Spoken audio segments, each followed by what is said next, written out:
Shtëpia e parë ka nisur një hetim të gjerë për zbuluar burimin e rrjedhës informacionit mbi shqetësimet e sigurisë lidhur me avionin udhëruar nga Katari i planifikuar për të përdorur si Air Force One.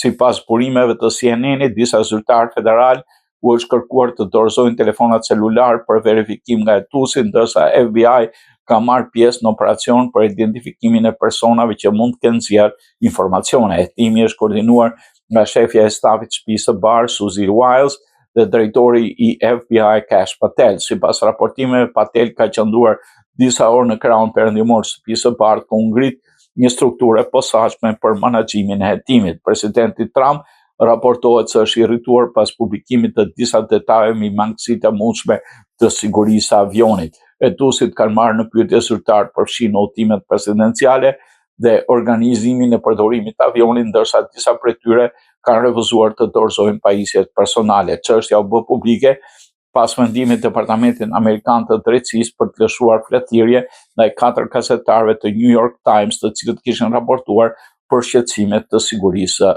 avionit.